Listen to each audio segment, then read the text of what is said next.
Bonjour à tous et bienvenue sur cette vidéo à propos des photos et des CV et des profils LinkedIn. Alors, je fais cette vidéo parce que je suis un peu énervé parce que je peux lire à gauche à droite comme quoi, et ce que j'ai entendu, et ce que j'ai comme réflexion pendant certains rendez-vous, certains coachings que je peux faire, comme quoi la photo sur le CV c'est quelque chose de négatif. Et donc je suis assez choqué par cette assertion qui pour moi est complètement fausse. On va passer directement à l'article. Hein. Je vais vous montrer un petit peu de quoi il en retourne. Par exemple, ils disent un CV sans photo est-ce possible? Quel avantage? En France, il n'existe aucune loi qui vous oblige, il n'existe aucune loi vous obligeant d'accoler une photo sur votre CV. Fort heureusement, ce choix relève de vos préférences. Il est donc tout à fait possible de candidater de manière anonyme. Je vous le déconseille très très fortement. Tout est possible dans la vie. Vous pouvez rouler à 190 à 200 km/h sur l'autoroute. Vous pouvez le faire si vous avez la voiture qui peut aller à 200 km/h par exemple. C'est pas pour ça qu'il faut le faire. Voilà, vous pouvez postuler de manière anonyme. Je pense pas que ce soit une bonne idée. Et je vous le déconseille très très fortement. Déjà parce que ça prouve que vous n'avez pas confiance en vous. Deuxièmement, ça veut dire aux yeux d'un recruteur potentiel que vous avez quelque chose à cacher. Je sais pas, peut-être que, enfin voilà.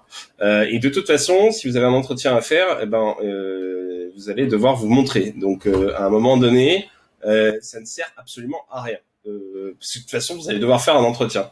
Donc, ça fait juste perdre du temps à tout le monde d'ailleurs, à vous comme à la personne qui va vous recevoir. Donc, il est tout à fait possible de candidater de manière anonyme. Moi, je vous l'interdis. Enfin, non, je rigole. Vous pouvez faire ce que vous voulez, mais moi, je vous le déconseille très fortement. La question qui peut se poser porte sur vos chances d'être recruté.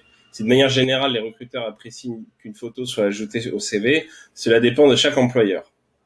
Je connais pas un employeur qui dit oui, c'est bien de pas mettre de photos. En pratique, il est difficile de dire avec certitude si le choix d'un CV anonyme ou non peut favoriser votre candidature. Alors, il y a des études qui prouvent littéralement que le CV anonyme n'a aucun impact sur la discrimination ou sur quoi que ce soit. Donc, ça ne sert à rien, ça ne vous évitera même pas d'être discriminé. Comme je l'ai dit, de toute façon, vous allez faire un entretien. Donc, et puis à un moment donné, même s'il n'y a pas d'entretien en physique parce qu'on est en période de Covid ou qu'il y a une autre pandémie ou que sais-je encore, vous allez de toute façon devoir assez simplement faire des entretiens en visioconférence. Et c'est à ce moment-là que les gens vous verront. Tac, tac, tac. En pratique, il est difficile de dire avec certitude, tac, tac, ou non peut favoriser votre candidature. Ce sont vos compétences, vos expériences et vos diplômes qui vont surtout compter, ce qui est très vrai, et également qui vous êtes aussi. Il ne faut pas oublier que le meilleur moyen de se démarquer des autres, c'est de ne pas juste être une somme de compétences, mais également être une somme de tout ce qui fait votre être. Si on recrute une personne, on recrute un être humain, on ne recrute pas une chose. Sinon, vous vous appelleriez Google, Facebook, Salesforce, qui sais-je encore, vous seriez un produit. Non, vous êtes un être humain. Donc en fait, quand quelqu'un recrute quelqu'un, il recrute avant tout un être humain. Et donc vouloir mettre ça sous le tapis, c'est une bêtise. Le CV anonyme est apprécié pour divers avantages. Le plus important étant celui de ne pas être l'objet de discrimination à l'embauche. Alors c'est complètement faux. Encore une fois, hein, je vous le répète, je ne sais pas qui écrit ce genre d'article ou qui peut penser que c'est vrai un seul instant. Mais en fait, le CV à l'embauche vous permet d'éviter une possible discrimination avant le deuxième rendez-vous. Mais en fait, une fois que vous savez la personne en face à face ou en visio, la discrimination, elle est là. Si on a envie de vous discriminer, on vous discriminera. C'est complètement stupide de penser le contraire. Selon le 10e baromètre de la perception des discriminations dans l'emploi, une personne sur deux considère que les discriminations sont très fréquentes lors des recherches d'emploi. Oui, mais faire un CV anonyme, ça n'améliorera pas les choses. Que ce soit l'âge, le fait d'être enceinte, l'obésité, la couleur de peau, le style individuel ou un handicap visuel. Bah oui, il y a une étude qui a prouvé que vous avez 7 fois plus de chances d'être recruté si vous êtes beau, quelle que soit votre couleur de peau par exemple, que si vous êtes moche. Mais de toute façon, les gens ils s'aperçoivent quand vous êtes moche, donc ça sert à rien quoi. Les critères discriminants sont nombreux et peuvent constituer un réel désavantage pour un candidat face à un recruteur avec une éthique douteuse. Alors l'éthique douteuse, en fait, c'est de faire des choix, et on fait tous des choix Donc les gens qui disent qu'ils ne font pas de choix, ça veut dire que le seul moyen pour ne pas discriminer, c'est de ne pas faire des choix. Et donc en fait, quand vous recrutez quelqu'un, pour l'avoir déjà fait plusieurs fois, en fait vous avez plusieurs profils qui viennent à vous, donc vous êtes obligé de discriminer. Vous pouvez pas faire autrement. Vous êtes obligé de discriminer sur plein de facteurs, l'expérience, le feeling que vous avez avec la personne. Alors oui, c'est pour ça, en fait, vous vous sentez la victime d'une discrimination parce qu'en fait, on vous explique que vous êtes une somme de compétences et de choses et que vous n'êtes pas avant tout un être humain. Mais en fait, les gens, ce sont des êtres humains. Donc en fait, vous ne pouvez pas leur demander de ne pas vous discriminer. Quoi qu'il arrive, vous pouvez essayer de vous battre contre les discriminations, elles auront toujours lieu. Donc au lieu de reporter la faute sur les gens qui veulent pas vous employer, eh ben plutôt réfléchissez comment vous pouvez faire pour faire en sorte que les gens ils aient envie de vous recruter vous plutôt que quelqu'un d'autre. Faites en sorte que les gens aient envie de discriminer les autres à votre avantage. Et il faut arrêter de pleurnicher, c'est tout. Que ce soit l'âge, voilà, un critère candidat face à un recruteur éthique douteuse. Cela est d'autant plus avéré pour les postes où le contact prédomine. Bah oui, évidemment. Si vous souhaitez éviter cette situation où vous n'avez pas de photo adaptée à votre CV, il est donc tout à fait possible de ne pas en ajouter. Alors personnellement, j'ai jamais reçu personne sans photo sur le CV. Donc oui, c'est un bon moyen d'être discriminé. C'est pas de photo sur le CV, ça dégage. Le saviez-vous, le fait de mettre une photo de soi est généralement mal vu dans un CV anglais. C'est la première fois que je lis ça. C'est hallucinant. Je sais pas ce qu'il raconte. Enfin, c'est vraiment n'importe quoi. Dans les pays comme les États-Unis ou le Royaume-Uni ou l'Australie, cette pratique est considérée comme discriminante et assure aux employeurs une protection contre les allégations de discrimination à l'embauche. À l'inverse, la photo constitue un élément nécessaire dans les CV espagnols. Alors, il se trouve que je connais des gens qui travaillent en Angleterre, aux États-Unis et en Australie, les 3 pays.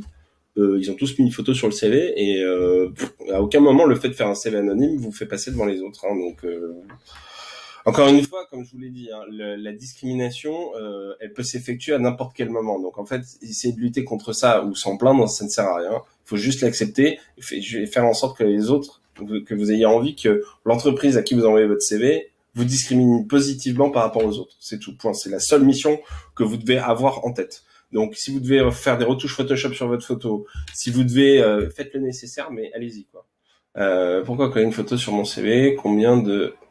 Comment bien le faire? Si l'anonymat est possible, vous pouvez aussi faire le choix d'apposer une photo sur votre CV.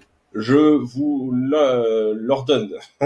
Bien utilisée, elle peut même constituer une plus-value et humaniser votre candidature. Évidemment, une photo de vous permet de personnaliser votre CV et de le rendre plus mémorable. Le recruteur peut ainsi mieux visualiser votre profil et associer vos visages aux mots. Alors attention, parce que là, je sens que le pire arrive. Une photo peut faire la différence uniquement si elle est bien choisie. Pour mettre toutes les chances de votre côté, considérez-la comme un élément marketing à part entière. Elle doit être attractive, dégager de l'authenticité et inspirer de la confiance. On bannit alors les photos floues, mal cadrées, avec un air négligé, tout comme les photos de vacances ou les selfies. Alors les selfies, oui. Les photos de vacances, ça dépend. Parce qu'il y a des gens qui partent en vacances qui sont toujours très bien habillés, très bien apprêtés. Alors l'idée, c'est si vous faites une photo avec le fond, la mer, c'est pas un problème. Il faut juste que ça soit quand même professionnel. Ça veut dire que il faut. Alors l'idée c'est pas que vous soyez en maillot de bain à la plage, hein. On va pas déconner. Mais l'idée c'est que si vous êtes, par exemple soit pour les femmes vous êtes en robe, pour les hommes vous êtes en chemise blanche, veste, blazer ou costard, peu importe. Ça va très bien. Je veux dire, il n'y a pas de souci. Et surtout, vous évitez aussi les fonds qui sont unis. Les fonds unis, je vois ce conseil-là partout. Surtout, ne le faites pas. Faites justement un fond flouté, vous, le visage très bête, et qui regarde vers l'objectif. Ça vous permet justement de vous démarquer des autres personnes qui ne font que prendre des photos sur des fonds qui sont unis. Et les fonds unis, il n'y a rien de pire que ça. Vous regardez tous les meilleurs profils sur LinkedIn, ils ont tous un fond qui est arboré, mais flou. Très important. Tac, tac, tac. Votre photo doit être personnelle. Pour cela, placez-vous de face ou légèrement de profil. Exactement. Soit vous regardez comme ça, soit vous faites comme ça. Comme ça. Ouais, comme ça. Voilà. Tac, tac, tac. Le visage et le buste. Alors moi, je vous recommande jusqu'ici, en fait. Ouais. Vous devez peindre une buste. Ça a l'air sympathique et engageant. ce qui est vrai. Adoptez une tenue sobre et adéquate, veste, chemise, et faites en sorte que la photo soit nette et lumineuse. Très vrai aussi. Autre point très important, soyez à l'aise, sympathique et engageant, vous pouvez l'être. Évitez les photos où vous êtes on stage ou les photos en noir et blanc un peu dark, c'est pas top. À titre indicatif, les dimensions d'une CE sont généralement 6 cm 5 sur 4 cm 5. Généralement placé au niveau de leur tête ne doit pas gêner la lecture du document. Oui. Bon, savoir s'il est intéressé par votre profil, il n'est pas exclu que votre recruteur ait recherché des informations supplémentaires sur Internet. Avant de postuler, ça c'est un bon conseil, soignez également votre image en ligne et faites attention aux éventuelles photos compromettantes à votre sujet. C'est très vrai. Ça, par contre, c'est un point très important. On en parlera dans la vidéo de demain. C'est l'impact de tout ce que vous avez pu faire en ligne et sur votre profil.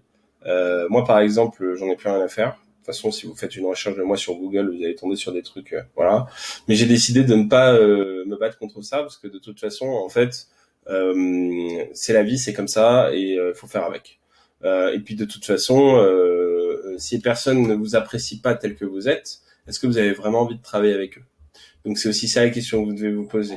Plutôt que d'être dans une logique d'être constamment dans la peur, qu'on découvre qui vous êtes vraiment et d'avoir un masque devant vous lorsque vous allez au travail tous les jours. Là, l'idée, ça va être de faire en sorte, au contraire, d'être le plus authentique possible. Voilà, écoutez, c'était la fin de la petite vidéo de la journée. Moi, je vous souhaite une bonne journée et je vous dis à demain. Ciao.